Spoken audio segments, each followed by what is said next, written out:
ہرقل شاہ روم نے ان کے پاس قریشی قافلے میں ایک آدمی بلانے کو بھیجا۔ اس وقت یہ لوگ تجارت کے لیے ملک شام گئے ہوئے تھے، اور یہ وہ زمانہ تھا جب رسول اللہ صلی اللہ علیہ وآلہ وسلم نے قریش اور ابو سفیان سے ایک وقتی عہد کیا ہوا تھا۔ جب ابو سفیان اور دوسرے لوگ ہرقل کے پاس اہلیہ پہنچے، جہاں ہرقل نے دربار طلب کیا ہوا تھا، اس کے گرد روم کے بڑے بڑے لوگ، علماء، وزراء، عمرا بیٹھے ہوئے تھے۔ ہرقل نے ان کو اور اپنے ترجمان کو بلوایا، پھر ان سے پوچھا کہ تم میں سے کون شخص مدعی رسالت کا زیادہ قریبی عزیز ہے؟ ابو سفیان کہتے ہیں، میں بول اٹھا، میں اس کا سب سے زیادہ قریبی رشتہ دار ہوں۔ یہ سن کر ہرقل نے حکم دیا، اس کو ابو سفیان کو میرے قریب لا کر بٹھاؤ اور اس کے ساتھیوں کو اس کی پیٹھ کے پیچھے بٹھا دو۔ پھر اپنے ترجمان سے کہا، ان لوگوں سے کہو کہ میں ابو سفیان سے اس شخص یعنی حضرت محمد صلی اللہ علیہ وآلہ وسلم کے حالات پوچھتا ہوں۔ اگر یہ مجھ سے کسی بات میں جھوٹ بولے تو تم اس کا جھوٹ ظاہر کر دینا۔ ابو سفیان کا قول ہے، خدا کی قسم، اگر مجھے یہ غیرت نہ آتی کہ یہ لوگ مجھے جھٹلائیں گے تو میں آپ صلی اللہ علیہ وآلہ وسلم کی نسبت ضرور کوئی غلط گوئی سے کام لیتا۔ خیر، پہلی بات جو ہرقل نے مجھ سے پوچھی وہ یہ کہ اس شخص کا خاندان تم میں سے کیسا ہے؟ میں نے کہا، وہ بڑے اونچے عالی نسب والے ہیں۔ کہنے لگا، اس سے پہلے بھی کسی نے تم لوگوں میں ایسی بات کہی ہے؟ میں نے کہا، نہیں۔ کہنے لگا، اچھا، اس کے بڑوں میں سے کوئی بادشاہ ہوا ہے؟ میں نے کہا، نہیں۔ پھر اس نے کہا، بڑے لوگوں نے اس کی پیروی کی ہے یا کمزوروں نے؟ میں نے کہا، نہیں، کمزوروں نے۔ پھر کہنے لگا، اس کے تابعدار روز بڑھتے جاتے ہیں یا کوئی ساتھی پھر بھی جاتا ہے؟ میں نے کہا، نہیں۔ کہنے لگا، اپنے اس دعوے نبوت سے پہلے کبھی کسی موقع پر اس نے جھوٹ بولا ہے؟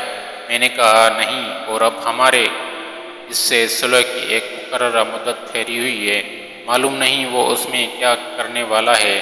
ابو سفیان کہتے ہیں، میں اس بات کے سوا کوئی اور جھوٹ اس گفتگو میں شامل نہ کر سکا۔ ہرقل نے کہا، کیا تمہاری اس سے کبھی لڑائی ہوتی ہے؟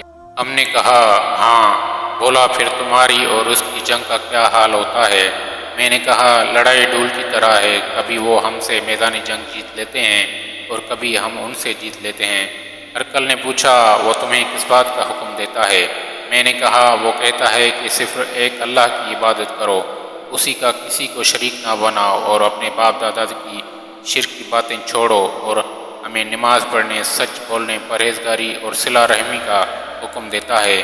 یہ سب سن کر پھر ہرقل نے اپنے ترجمان سے کہا کہ ابو سفیان سے کہہ دیجیے کہ میں نے تم سے اس کا نسب پوچھا تو تم نے کہا وہ ہم میں سے عالی نسب ہے، اور پیغمبر اپنی قوم میں عالی نسب ہی بھیجا جایا کرتے ہیں۔ میں نے تم سے پوچھا کہ دعوت نبوت کی یہ بات تمہارے اندر کسی اور نے بھی کی ہے تو تم نے جواب دیا کہ نہیں۔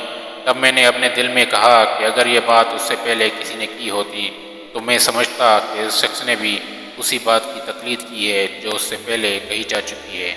میں نے تم سے پوچھا کہ اس کے بڑوں میں سے کوئی بادشاہ بھی گزرا ہے؟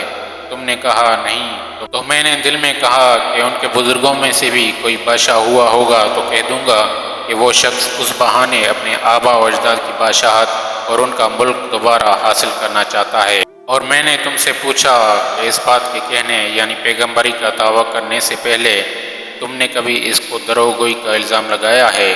تم نے کہا، نہیں۔ تو میں نے سمجھ لیا کہ جو شخص آدمیوں کے ساتھ دروغگوئی سے بچے وہ اللہ کے بارے میں کیسے جھوٹی بات کہہ سکتا ہے۔ اور میں نے تم سے پوچھا کہ بڑے لوگوں نے اس کی پیروی کی ہے یا کمزور لوگوں نے؟ تم نے کہا، کمزوروں نے اس کی اتباع کی ہے۔ تو دراصل یہی لوگ پیغمبروں کے متبعین ہوتے ہیں۔ اور میں نے تم سے پوچھا کہ اس کے ساتھی بڑھ رہے ہیں یا کم ہو رہے ہیں؟ تو تم نے کہا، وہ بڑھ رہے ہیں، اور ایمان کی کیفیت یہی ہوتی ہے حتیٰ کہ وہ کامل ہو جاتا ہے۔ اور میں نے تم سے پوچھا کہ آیا کوئی شخص اس کے دین سے ناخوش ہو کر مرتد بھی ہو جاتا ہے؟ تو تم نے کہا، نہیں۔ تو ایمان کی خاصیت بھی یہی ہے کہ جن کے دلوں میں اس کی مسرت رچ بس جائے تو وہ اس سے لوٹا نہیں کرتے۔ اور میں نے تم سے پوچھا کہ وہ کبھی عہد شکنی کرتے ہیں؟ تم نے کہا، نہیں۔ پیغمبروں کا یہی حال ہوتا ہے، وہ عہد کی خلاف ورزی نہیں کرتے، اور میں نے تم سے کہا کہ وہ تم سے کسی چیز کے لیے کہتے ہیں، تم نے کہا کہ وہ ہمیں حکم دیتے ہیں کہ اللہ کی عبادت کرو، اس کے ساتھ کسی کو شریک نہ ٹھہراؤ، اور تمہیں بتوں کی پرستش سے روکتے ہیں، سچ بولنے اور پرہیزگاری کا حکم دیتے ہیں۔ لہٰذا اگر یہ باتیں جو تم کہہ رہے ہو سچ ہیں تو عنقریب وہ اس جگہ کا مالک بن جائے گا جہاں میرے یہ دونوں پاؤں ہوں گے۔ مجھے معلوم تھا کہ وہ پیغمبر آنے والا ہے، مگر مجھے یہ معلوم نہیں تھا وہ تمہارے اندر سے ہوگا۔ اگر میں جانتا کہ اس تک پہنچ سکوں گا تو میں اسے ملنے کے لیے ہر تکلیف گوارا کرتا۔ ہرقل نے رسول اللہ صلی اللہ علیہ وآلہ وسلم کا وہ خط منگایا جو آپ نے دحیہ کلبی رضی اللہ تعالیٰ عنہ کے ذریعے حاکم بصرہ کے پاس بھیجایا تھا، اور اس نے وہ ہرقل کے پاس بھیج دیا تھا۔ پھر اس کو پڑھا تو اس میں لکھا تھا، اللہ کے نام سے جو نہایت مہربان اور رحم والا ہے۔ اللہ کے بندے اور اس کے پیغمبر محمد صلی اللہ علیہ وآلہ وسلم کی طرف سے یہ خط ہے شاہ روم کے لیے۔ اس شخص پر سلام جو ہدایت کی پیروی کرے۔ اس کے بعد میں آپ کے سامنے دعوت اسلام پیش کرتا ہوں۔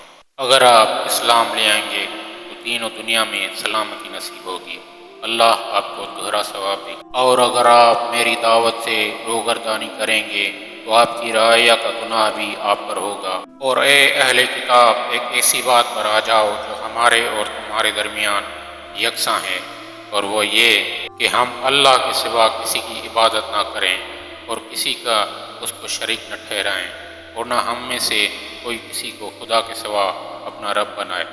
پھر اگر وہ اہل کتاب اس بات سے منہ پھیر لیں تو مسلمانوں، تم ان سے کہہ دو کہ تم مانو یا نہ مانو، ہم تو ایک خدا کے اطاعت گزار ہیں۔ ابو سفیان کہتے ہیں، جب ہرقل نے جو کچھ کہنا تھا کہہ دیا اور خط پڑھ کر فارغ ہوا تو اس کے ارد گرد بہت شور و گل ہوا، بہت سی آوازیں اٹھیں اور ہمیں باہر نکال دیا گیا۔ تب میں نے اپنے ساتھیوں سے کہا، ابو کبشہ کے بیٹے آن حضرت صلی اللہ علیہ وآلہ وسلم کا معاملہ تو بہت بڑھ گیا، دیکھو تو اس سے روم کا بادشاہ بھی ڈرتا ہے۔ مجھے اس وقت سے اس بات کا یقین ہو گیا کہ حضور صلی اللہ علیہ وآلہ وسلم عنقریب غالب رہیں گے۔ راوی کا بیان ہے کہ ہرقل جب اہلیہ آیا، ایک دن صبح کو پریشان اٹھا تو اس کے درباریوں نے دریافت کیا کہ آج ہم آپ کی حالت بدلی ہوئی پا رہے ہیں، کیا وجہ ہے؟ ابن ناطور کا بیان ہے کہ ہرقل نجومی تھا، علم نجوم میں وہ پوری مہارت رکھتا تھا۔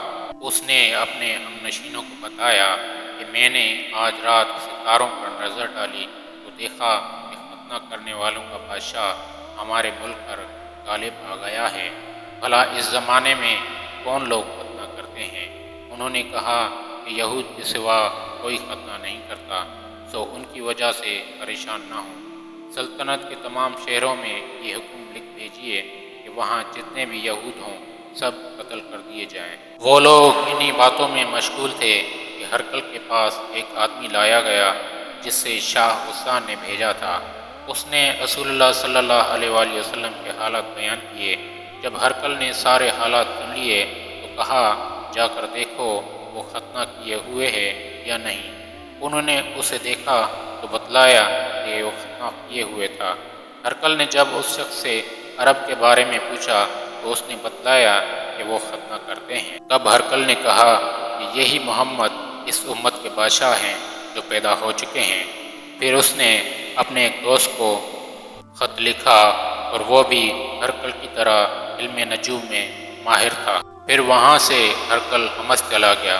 ابھی حمص سے نکلا ہی نہیں تھا کہ اس کے دوست کا خط اس کے جواب میں آ گیا۔ اس کی رائے بھی حضور صلی اللہ علیہ وآلہ وسلم کے ظہور کے بارے میں ہرقل کے موافق تھی کہ محمد صلی اللہ علیہ وآلہ وسلم واقعی پیغمبر ہیں۔ اس کے بعد ہرقل نے روم کے بڑے آدمیوں کو اپنے حمص کے محل میں طلب کیا اور اس کے حکم سے محل کے دروازے بند کر دیے گئے۔ پھر وہ اپنے خاص محل سے باہر آیا اور کہا، اے روم والو، کیا ہدایت اور کامیابی میں کچھ حصہ تمہارے لیے بھی ہے؟ اگر تم اپنی سلطنت کی بقا چاہتے ہو تو پھر اسی نبی محمد صلی اللہ علیہ وآلہ وسلم کی بیعت کر لو اور مسلمان ہو جاؤ۔ یہ سننا تھا کہ پھر وہ لوگ وحشی گدھوں کی طرح دروازوں کی طرف دوڑے مگر انہیں بند پایا۔ آخر جب ہرکل نے اس بات سے ان کی یہ نفرت دیکھی اور ان کے ایمان لانے سے مایوس ہو گیا تو کہنے لگا ان لوگوں کو میرے پاس لاؤ۔ جب وہ درباز لائے تو اس نے کہا میں نے جو بات کہی تھی اس سے تمہاری دینی پختگی کی آزمائش محسوس تھی سو وہ میں نے دیکھ لی۔ تب سب اس کے سامنے سجدے میں گر پڑے اور اس سے خوش ہو گئے۔ بالآخر ہرکل کی آخری حالت یہی رہی۔ حدیث نمبر 7 صحیح البخاری جلد 1۔